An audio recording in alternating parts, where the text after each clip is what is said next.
You are Locked On Reds, your daily Cincinnati Reds podcast, part of the Locked On Podcast Network, your team every day.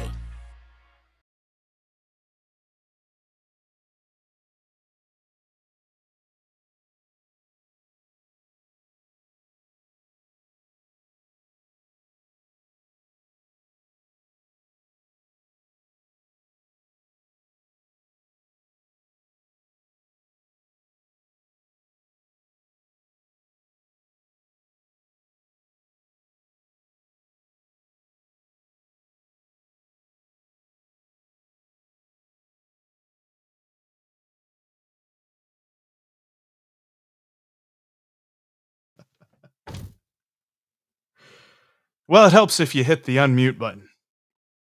Wow, that's a little bit embarrassing. All right. If you just joined me, I've been talking for like 2 minutes and my microphone's been muted. So, yes, thank you, John. I appreciate the shout out. I've been going in. All right. Let's do the intro over again then. See, this is why I do podcasts and not live shows. When it comes to the news of the day, who here was unaware that Nick Castellanos was going to opt out? Let the record show nobody was raising their hands. And by the way, John, I appreciate you jumping in on the comments. If you want to join John in the comments section, that's why I'm doing this live. There's a lot of news coming out for the Cincinnati Reds the last couple of days, and there's rumors abounding based on the comments from Nick Krall, which I will play some extended clips. If you listen to the podcast in the audio form today, you heard some clips from Nick Krall. I'm going to play extended clips here on today's live YouTube show. That's coming up in just a little bit.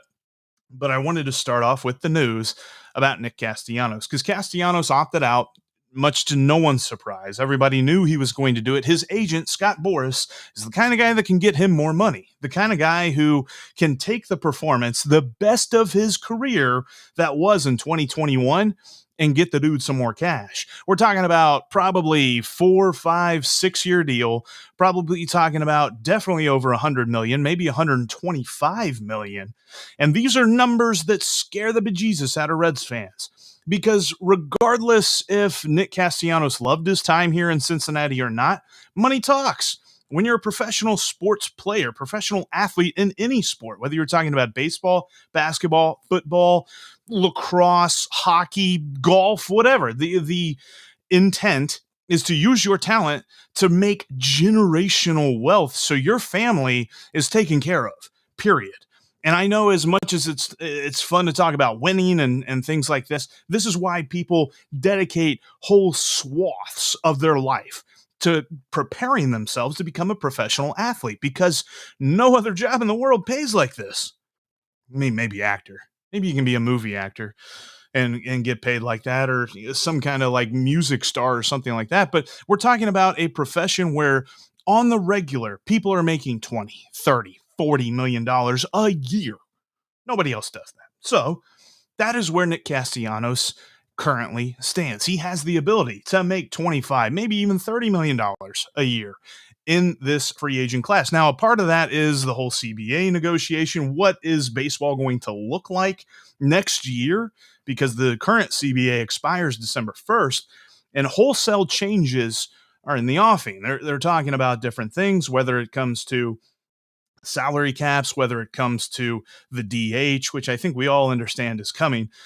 And I found it interesting because Charlie Goldsmith asked Nick Krall, and I think I've got that in one of the clips we're going to play. He asked Nick Krall if they are preparing for the designated hitter, and Nick Krall said, "I'm not preparing for anything until it's official." Whatever. I think we all understand that it's going to happen. But when you look at all of the things that is playing against Nick Castellanos, he is still going to get his money, whether it's before the lockout or whether it's after the lockout. Scott Boras is going to get this dude paid. The question is, are the Reds going to match it?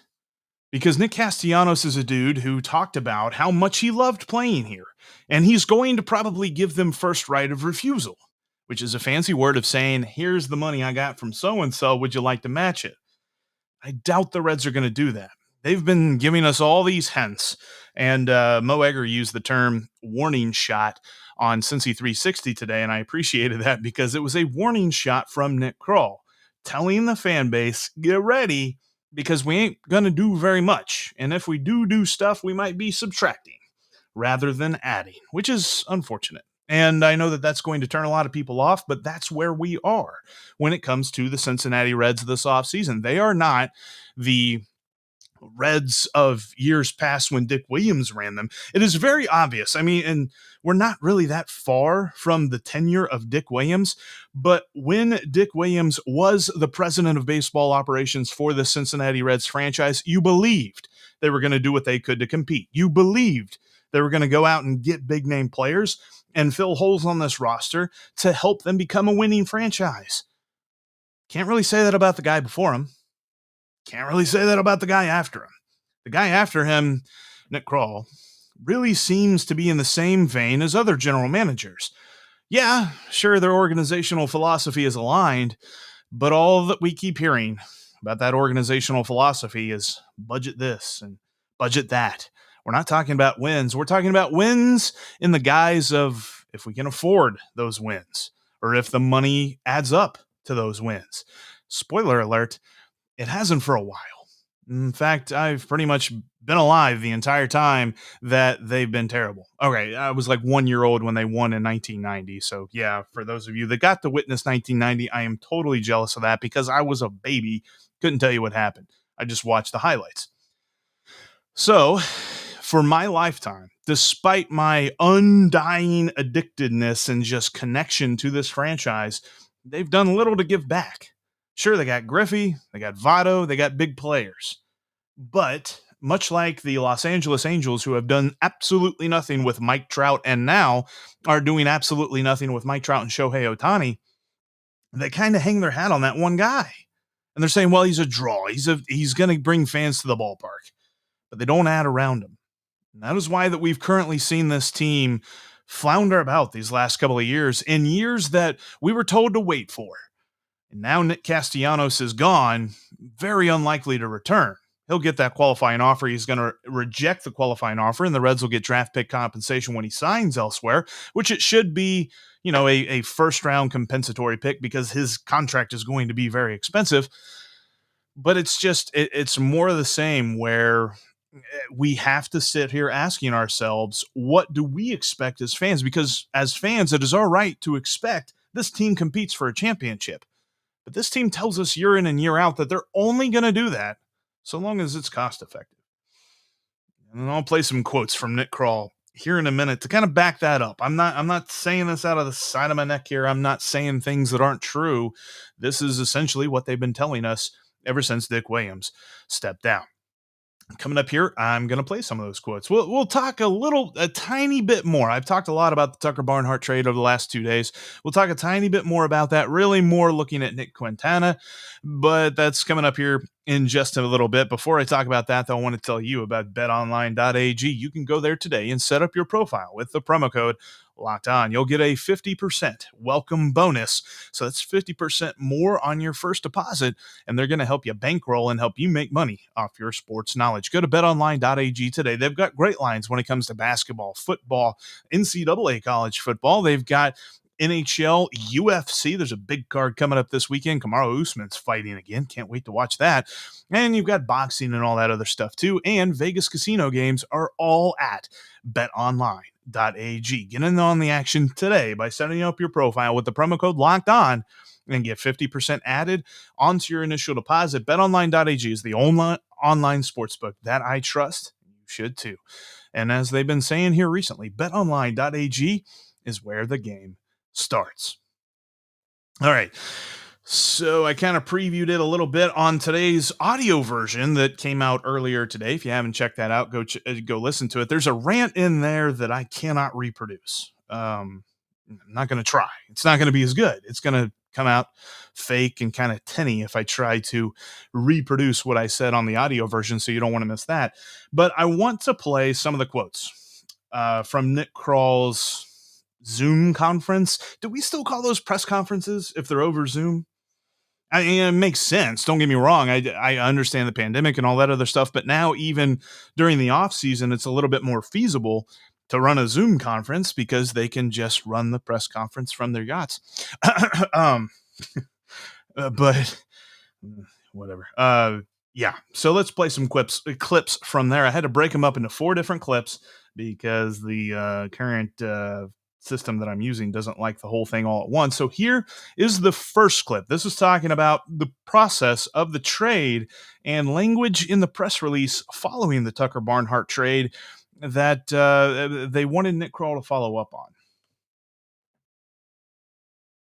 Another part of the release you mentioned, like improving the team internally and using the scouting and development that you have. Like, is that the biggest area you see as the opportunity for improvement this offseason? Yeah, I mean, I think we've done a good job in the last year. If you look externally, our farm system rankings have improved. I know that we've done a good job. Our group has done a good job. Brad Metter, Sean Pender, Trey Hendricks, and company have done a really good job of influxing talent into the farm system through the draft international. I think that's something we have to continue to be our focus. In this market, that's got to be our focus all the time is our scouting and player development and building from within. And that's what we're trying to do.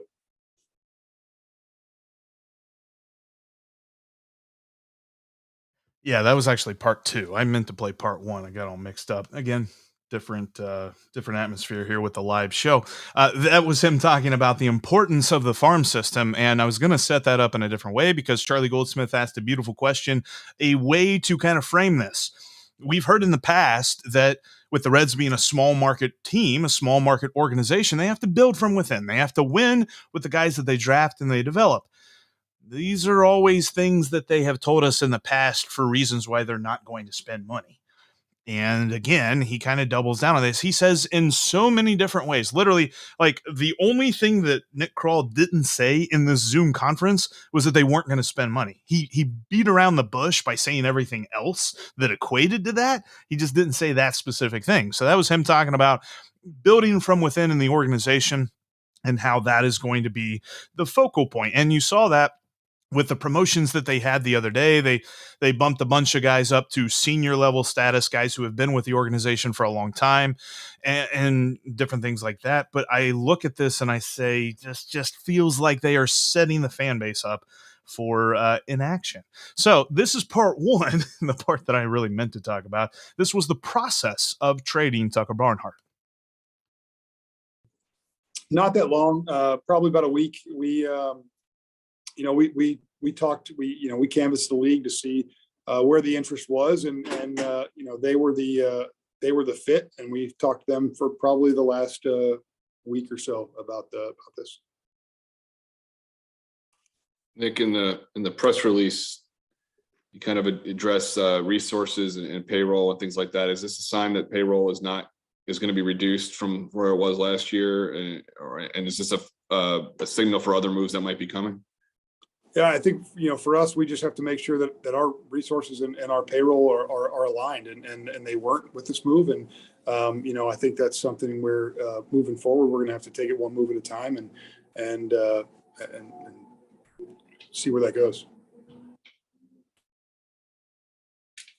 Do you have a payroll set for next year?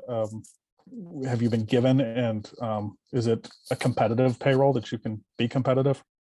We're still working through that.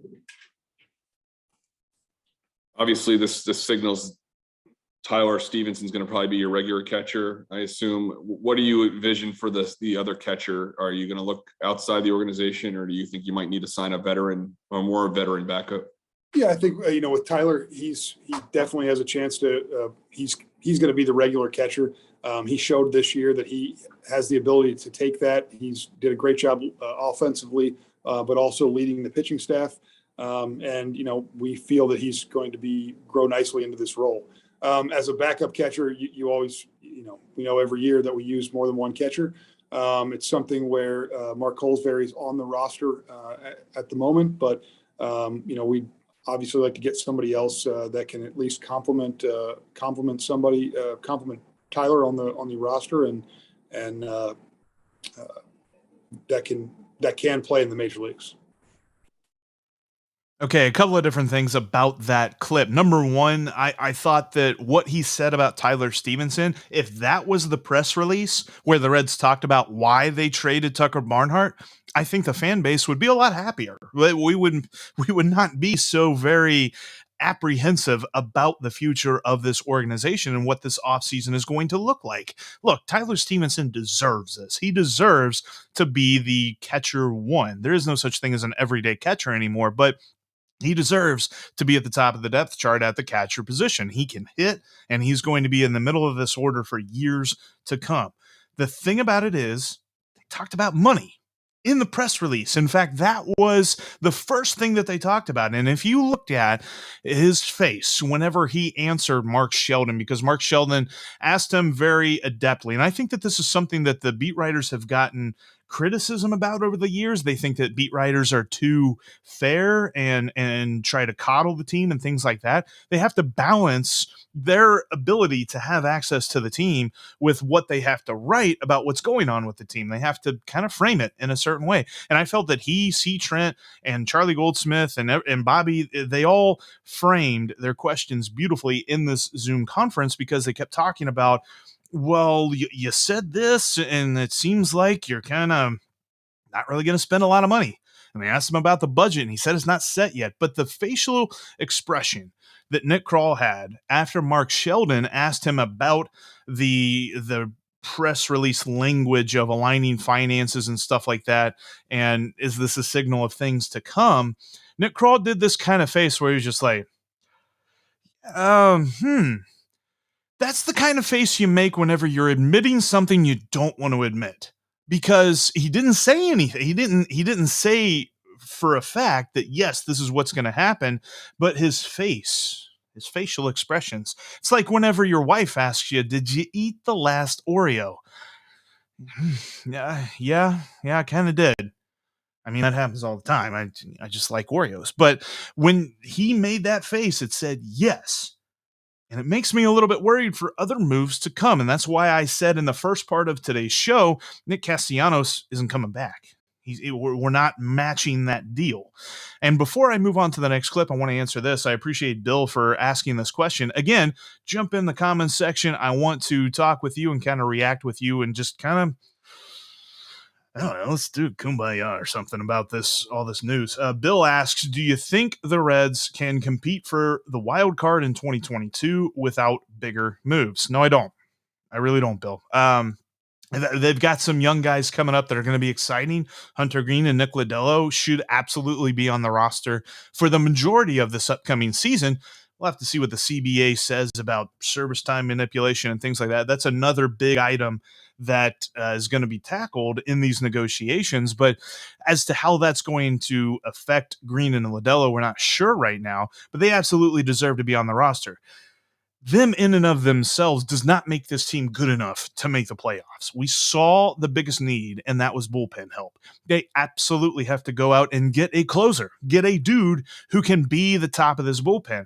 And maybe a healthy Lucas Sims can do that. I love Lucas Sims, friend of the podcast. Maybe Luis Sessa might be a stretch. TJ Antone could be that guy, but he's hurt. He's not going to pitch until next year. He's out. Or until 2023. He's out all of 2022 with Tommy John. So that's not going to be something that happens. So I would love to sit here and be overly optimistic and tell you that, yes, this team can make the playoffs as currently constructed, and they have proven that wrong in and of themselves. And losing Tucker means that you lose depth. The options that they have, I was going to talk about the options today, but I'll talk about that on tomorrow's podcast. The options that they can go get, different people that they can bring in. You heard him say, we're going to look outside the organization. He mentioned Mark Colesbury's name, and he made the Olympic roster and got to play in Tokyo and things like that. But for the most part, they are not counting on him to be the backup catcher next year, if at all, let alone at the beginning part. So how do they kind of navigate through the rest of this offseason, knowing that they need a backup catcher, knowing that they need to fix the bullpen, and you could argue shortstop. I mean, Jose Barrero is the shortstop of the future, but we keep saying that, and we keep having the same questions about him. So do they bring in a shortstop in this historic offseason of just absolute dearth of talent at the shortstop position on the free agent market? All of that has the huge cloud looming over it of realigning finances, worrying about the budget. They said that in day one of the offseason. Day one. Day one. All right, let's let's go on to the next clip here. Nick Krall again. Some clips that I'm playing from Nick Krall's Zoom conference after the Reds traded Tucker Barnhart to the Detroit Tigers. This is more. He's talking about what he likes about Nick Castellanos, what the Reds like about Nick Castellanos. Besides the Tigers, how much interest was there kind of around the league for Barnhart? We had a couple teams that we had conversations with. What do you like? And what do you? Oh, go ahead, Bobby. I'm sorry. Sorry, go ahead, Bobby. I'm probably going to ask the same thing as Mark. Just with the deal you did make, what did you like about the infielder you got back? He's a guy we liked in the draft a few years ago. He plus defensive third baseman really good defensive third baseman. Offensively, he's got some tools. He low average, but he very low batting average on balls in play. He takes decent at bats, and we think he can grow into a usable major league player with the tools that he has. That's Nick Krall talking about what they like about Nick Castellanos and the fact that, he mentioned there at the beginning of that clip as well, things that people, different teams that were in on the process. I found it interesting that this happened so quickly after the World Series. And I found it interesting that the Reds couldn't pick up his option at $7.5 million and did a more extensive search for a trade partner. Sure, there's a value in not having to pay any of that money at all, but that's like back in the day. You don't have to worry about that now, but back in the day, whenever you rented a video from Blockbuster and you just ran through hell or high water to get that thing back on time, I had to do that a couple of times. I'm a pretty terrible procrastinator when it comes to pretty much everything in life. So yeah, you had to run as fast as you could, drive as fast as you could, all that different stuff just to get it into the return box on time. It's kind of how this felt. The trade of Tucker Barnhart was just like, we got to do this real quick so we don't have to pay the overcharge, so we don't have to pay the late charge, we don't have to pick up his option or decline his option or whatever. And I understand getting something for nothing, but again, if they were going to trade him, what's the harm in picking up $7.5 million and then trying to work out a better trade with the Tigers or maybe the Marlins? I know that, we had a conversation with Arm Layton early on a couple of months ago where they were looking at catching depth this offseason. So I just felt like that could have been handled differently. But then you heard him talk about Quintana, the guy that they got back. When you look at his statistics on Fangraphs, he had a terrible year in rookie ball as a 24-year-old, a guy that really doesn't project. And Fangraphs on their quick profile look at Nick Castellanos said that he looks like he profiles as a big leaguer this upcoming season. Probably not, but he talked about the batting average on balls in play and how he is a defensive first guy. It is at least a little bit refreshing to hear about a glove first dude, and maybe they can use him as a utility defensive replacement, something like that. But again, something for nothing. I'm not really harping on the guy that they got back. I just found it was interesting that that's what they said. And another good one from Bill. Again, you can jump in on the comments and join me here on today's show by giving me comments or questions or whatever you've got. And I found out I can just do this. So here's the comment that Bill gave me. Tough to trust the process when we've seen it not work for so long. Yes, trusting the process has been a bit of an issue, something they've asked us to do for many years, and they've still not delivered on that process. All right, I've got another clip that I want to do. One last one, and this one is telling because this has to do with Wade Miley and what the Tucker Barnhart decision and how that all played out has to do with how they will handle the club option for $10 million for Wade Miley. The language that you used about developing and the improvement from inside, does that preclude much free agent activity? I think we're going to just have to, it's going to be more of a wait and see, but I don't think that we're not going to sign players on the free agent market. I think it's something where, we just, this move did not make sense from where we were with payroll. And we had to make sure that we made the adjustment. Is it a separate thought process for the Barnhart option versus the Miley option because they play different positions? I think it's a similar thought process as you work through it. Is who do you have? How can it work? And we're still working down that road.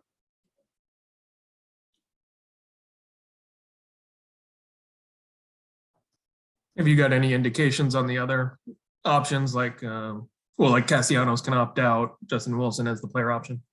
No, not at this point. And you guys saw that Cabrera and Lorenzen and the third guy, Givens became free agents a little while ago. Have you heard anything from Scott Boras about Nick Castellanos? I've not talked to Scott yet.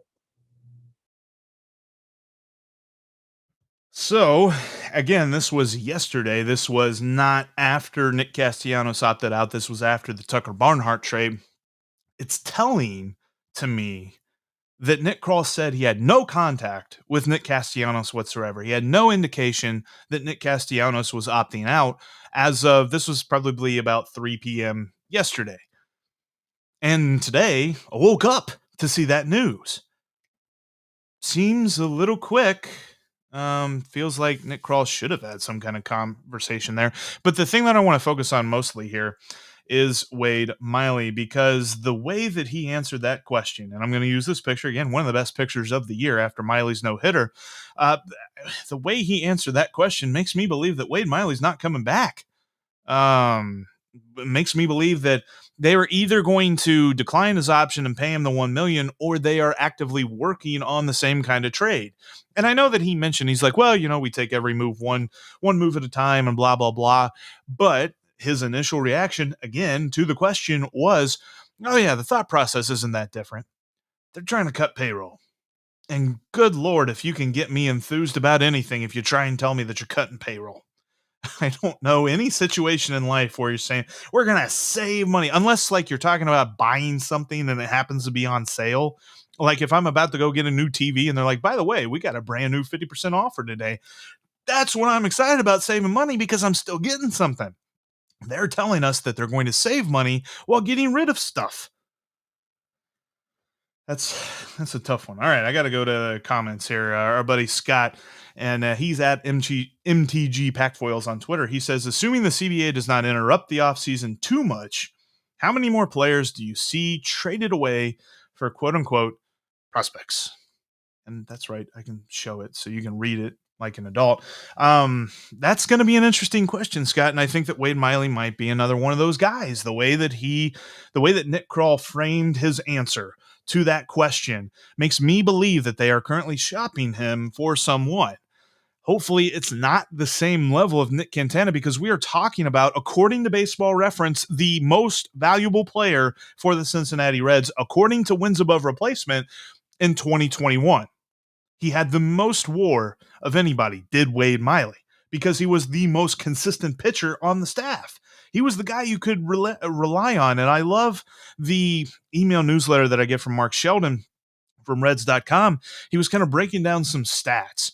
And there were 7 different starts that Wade Miley had that he gave the Reds 6 or more innings, and they scored 10 or more runs.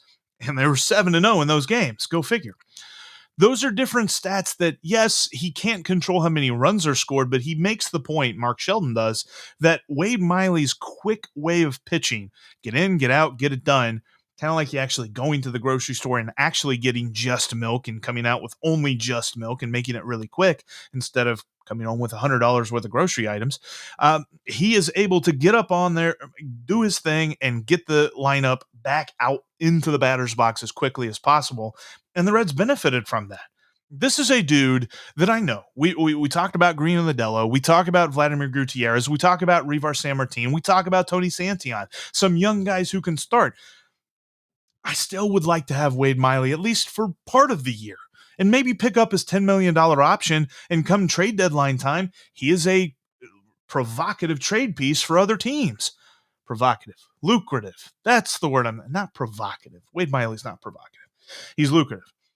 But he's a guy that could bring in better prospects with continued better play this upcoming season. But if you hurry that, and you try and get it done because they have 5 days from the World Series to make a decision on his option, if you hurry that process, you're going to end up with a desperate trade, which is what the Reds have made over this last decade. Now we're getting close to a decade of rebuilding, of tearing down and not competing. So I'm interested to see how they handle this, because they absolutely, there is no realm of existence where it makes sense to not pick up a $10 million option on a pitcher who was as good as Wade Miley, because he will become a free agent and he'll make more than $10 million. He might make 12 or 13. He's not going to be a qualifying offer type dude if they decline his option, which I don't know that they can give him a qualifying offer if they decline his option. But whatever, I'm talking myself in circles there. But when I look at Wade Miley, the fact that Nick Krall said the same thought process applies to Wade Miley as it did to Tucker Barnhart gives me a lot of pause and makes me think that although Wade Miley said the right things in September and said he wants to be a Red for the rest of his career, surely sounds like the Reds are trying to figure out any way they can to save money. And when you're talking about saving money with contracts like Moose, contracts like Gino, contracts like Shogo, that be very hard to move that contract at all, then they've got to think of other stuff. And other stuff involves not paying Wade Miley $10 million. So I'm a little worried about that. All right. One more before we close out today's show. And I thank everybody who has joined in on the comments and watched live. I might try and do this, maybe once a week or something during the off season here. I kind of like doing the live show like this and getting to interact with people. This is from Brady. Brady had this to say. Kind of with this question, and he's following up on Scott's question. If we aren't willing to spend money, why are we keeping guys like Winker, Castillo, Malley when they have higher values? That is the interesting, because you're talking about arbitration for all of these guys. And when you look at Castillo, I think I saw on Spot Trek, they say about $7.5 million this upcoming season, which again, according to the way that he plays and how good he has been. And I know people will say, well, Jeff, April and May, but from June through September, dude was amazing. And $7.5 million is a bargain for Castillo. So if they're not willing to pay that, that's a weird thought process. But Tyler Malley, I think, according to Spot Track, is going to be about 5.5. I think Winker is 3.5, something like that. Just because Winker is new to I think it's the second year of arbitration. But nevertheless, it's things like this that if they start trading away these guys, then we are talking about a teardown. We are talking about a rebuild. But the thing about the Reds are they never go all in on one thing. They don't go all in on competing and trying to make the playoffs. And they don't really go all in on rebuilding. You remember what happened in 2014 and 2015? We knew that this team was going to be mediocre, if not average at best. We knew that there were flaws in this team that were going to keep them from competing for a playoff spot, much less a World Series title. So if the idea was to tear down and rebuild and build back better, like the president says, then what did they do? They held on to guys. They traded guys at their lowest point of value, Aroldis Chapman, and they absolutely damaged their chances of having a good rebuild because of that. Now, they have to do it again, or at least that's what they're telling us. I hope that's not. It's so hard to take Nick Krall at his word because he told us they were getting a shortstop last offseason. They didn't. He told us they were repurposing the money from Archie Bradley and Raisel Iglesias. They never spent that money. So what is he saying that we can latch on to? I don't know. But all I know is this. They are saying the same things that they said in 2014 and 2015 and 2016 of one move at a time. Budget, budget, budget, payroll, payroll, payroll. We're not talking about winning. Dick Williams talked about winning. Nick Krall hasn't. All right, on tomorrow's podcast, thank you all so much for watching today's podcast here. This is a YouTube only. This is special, a little bit different, actually a lot different from what I did from the audio version of today's podcast. If you haven't listened to that, go check it out on your favorite podcasting app and make sure that you're subscribed right here on YouTube so you don't miss anything that I've got coming up for you this off season. All right, coming up tomorrow, we'll talk about some options for backup catcher, and we'll pretend that maybe they actually do something this offseason. That's on the Locked On Reds podcast. Thanks for making us your first listen each and every day. I'll talk to you